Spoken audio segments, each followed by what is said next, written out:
Olá, galera. Boa noite a todos.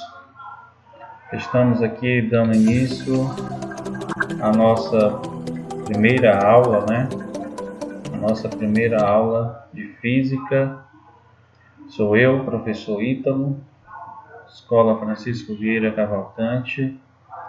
Espero que esteja tudo bem com vocês, certo? Deixa eu aparecer aqui um pouquinho. Olá.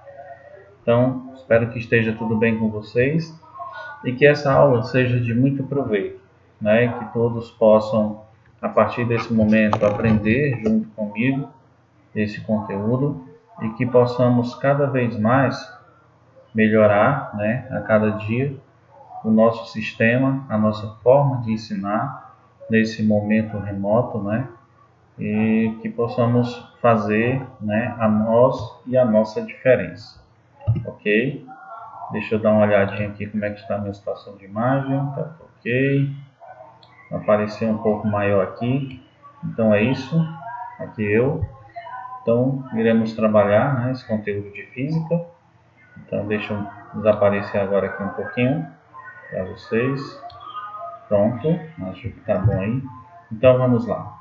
O nosso conteúdo retrata sobre temperatura, calor e sua propagação. A gente vai conhecer os termômetros, alguns tipos de termômetros, seus conceitos, um conhecimento básico e que a gente vai usar no nosso dia a dia.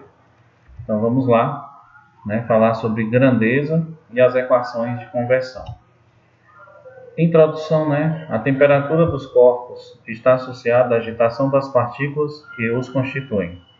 Como não é possível medir diretamente o nível dessa agitação, essa medida é feita de forma indireta, usando termômetros. Então, vocês observem, que nós temos aqui vários tipos de termômetro. Deixa eu jogar aqui o ponteirinho. Então, nós temos esse tipo de termômetro, muito utilizado. Esse aqui, que eu estou circulando nesse momento, é um termômetro digital. Nós temos esse outro aqui que é o mais antigo, que vocês já devem conhecer, muito utilizado em hospitais, postos de saúde, agentes de saúde utilizam desse termômetro, que é o nosso termômetro clínico, e temos também esse outro termômetro também muito utilizado em laboratório, Então, a temperatura nada mais é do que uma agitação das partículas, em um determinado corpo. Vem-se aquela seguinte pergunta: professor, temperatura e calor é a mesma coisa? Lá no final a gente responde a essa pergunta. Porque muitas vezes as pessoas chegam e dizem assim: hoje eu estou com muito calor. Eu estou com muito frio. Será que está certo essa informação? A gente vai entender mais à frente, tá ok? Então vamos lá. Termômetros.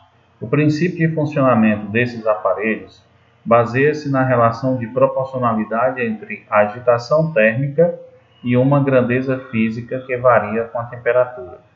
Por isso, que ao medir a temperatura de um corpo, é necessário aguardar um tempinho para que ocorra o equilíbrio térmico entre os termômetros e o corpo.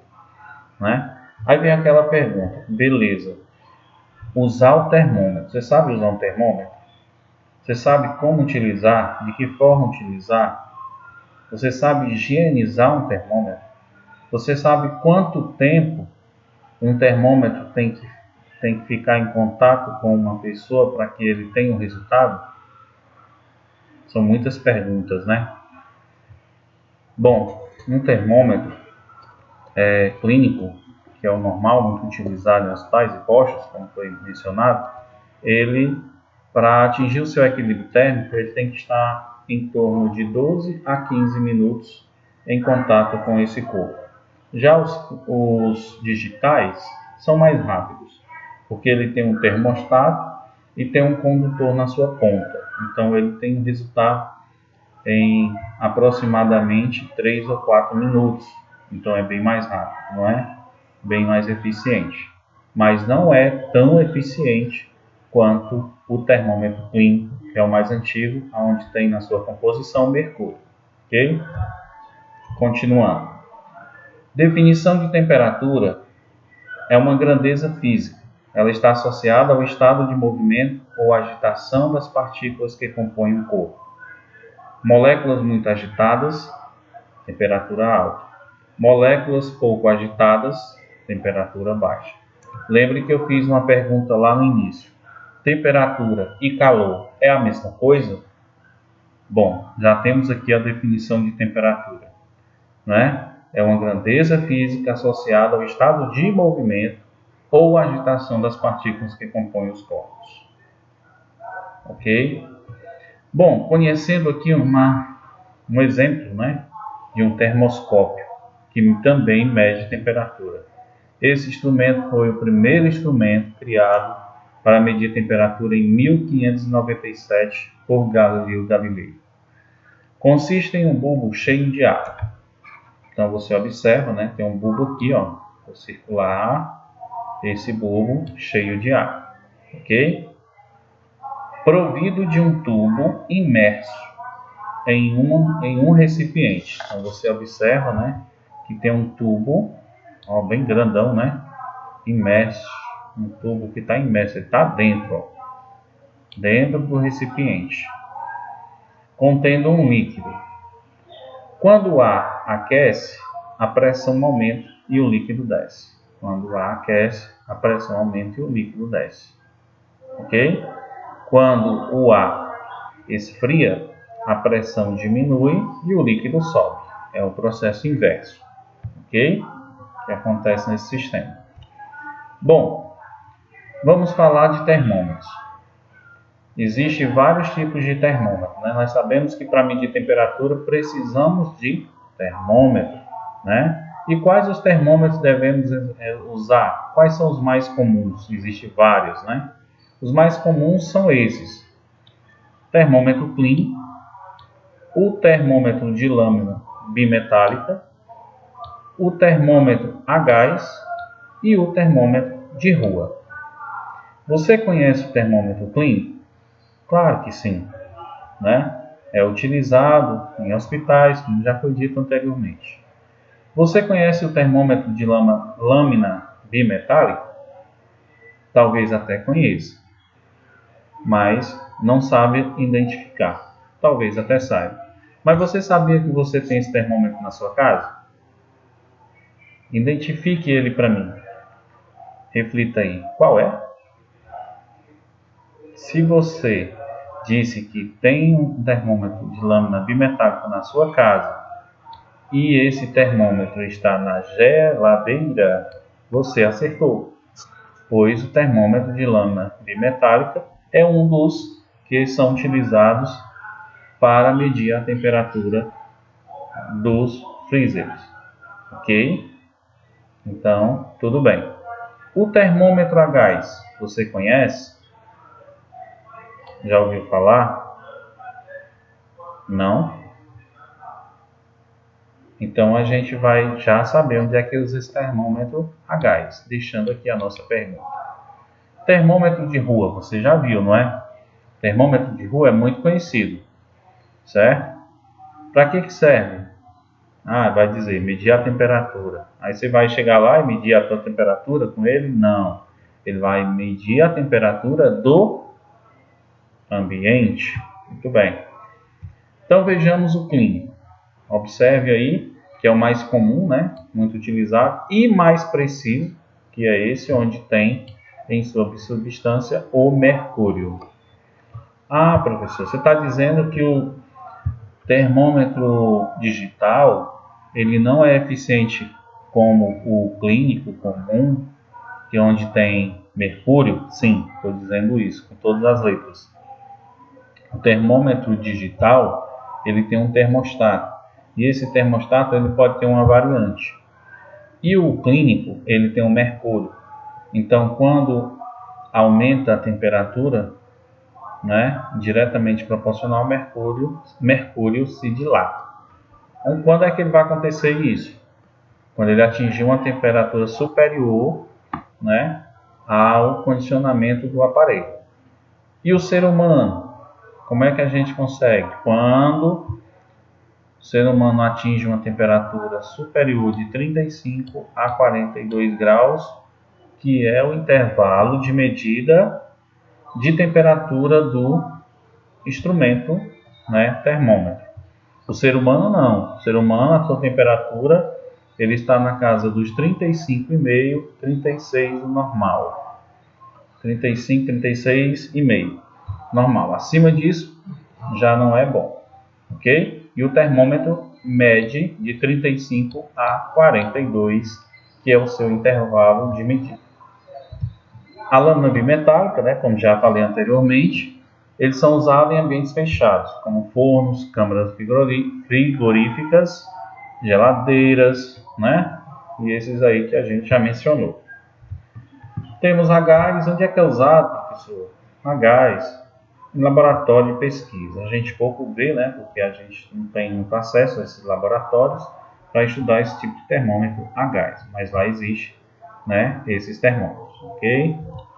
E o de rua, né? Como todo mundo sabe, ele mede a temperatura do ar no local, a temperatura do ambiente. Ele é um sistema de circuito elétrico, ok? Que mede essa temperatura, muito conhecido, não é? Vamos falar de equilíbrio térmico. O que é isso? É quando todos os corpos, sempre que possível, tendem a ir espontaneamente para o mesmo estado térmico. Como é isso, professor? Dois ou mais sistemas físicos estão em equilíbrio térmico entre si quando suas temperaturas são iguais. Pronto. Ou seja, o que é equilíbrio térmico? Quando eu tenho dois corpos que atingem a mesma temperatura. Resolveu a questão.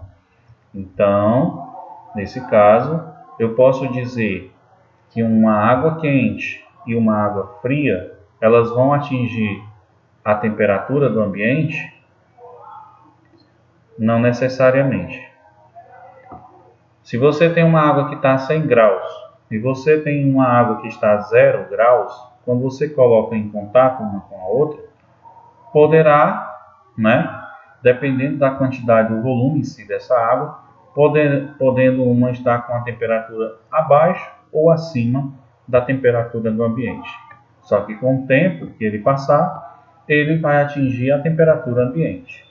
Ou seja, ele vai atingir a temperatura do meio. Então ele estará com equilíbrio térmico. Ok? Agora vem a definição de calor.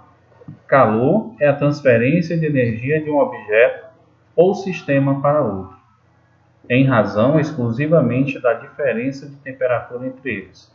Ah, professor, agora eu entendi. Calor e temperatura, que você havia perguntado no início da aula, é a mesma coisa? Você vai responder que não. Claro que não. Temperatura e calor são duas coisas diferentes.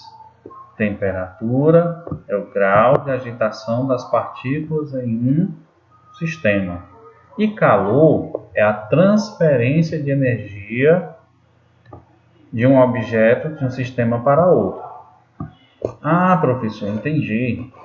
Quer dizer que se eu estiver saindo de um lugar frio para um lugar quente, está havendo uma transferência de energia. Eu vou começar a sentir calor se eu estava dentro de uma sala com ar-condicionado e sair para uma sala ambiente, estava um pouco quente, vai entrar em equilíbrio. Portanto, você vai receber, né, essa quantidade de calor, que é uma transferência dessa energia. E aquela pergunta que eu fiz, ah, professor, estou com muito calor, estou com muito frio, está correto? Não. Ou seu corpo está com alta temperatura ou baixa temperatura. O grau da agitação das partículas está agitadas ou não está agitadas, certo? A expressão dizer estou com calor está errada. Você está dizendo que você está transferindo a energia para outro corpo, ok? Vejam aqui, as partículas da água quente fornecem parte de sua energia da agitação para as partículas da água fria e vice-versa. A troca de energia só é interrompida quando o equilíbrio térmico é atingido. Pronto. Definindo aí, nós temos a nossa leitura do livro, pessoal. Aí na página 14 até a página 19, atividade do livro, página 19, as questões 1 a 3 e lembrando, né, pessoal, tem que copiar e responder, ok? fazer a devolutiva. Fazer a devolutiva, pessoal, no prazo de uma semana, certo? Você fazendo a devolutiva no prazo de uma semana, fica mais fácil para a gente registrar a sua situação, registrar suas atividades dadas, tá bom? Com mais cautela, tá bom? Então, assim, façam no prazo de uma semana, entregue e não esqueçam, coloque seu nome, sua turma e faça a devolutiva de forma organizada. Mostre que vocês são organizados, porque capazes eu sei. Agora, organizados também tem que mostrar. De alguns que eu até já vi, né, de alguns trabalhos, de algumas atividades, perdão, a gente já observa, quando faz a correção a gente vê os que são organizados, ok? É só isso, pessoal, e desejar aí boa sorte com essa atividade, e na nossa próxima aula nós vamos aí intensificar um pouco mais, né, esse conteúdo, para que vocês possam fortalecer mais ainda essa ideia do aprendizado de vocês, ok? Um abraço a todos e até a nossa próxima aula, se Deus quiser.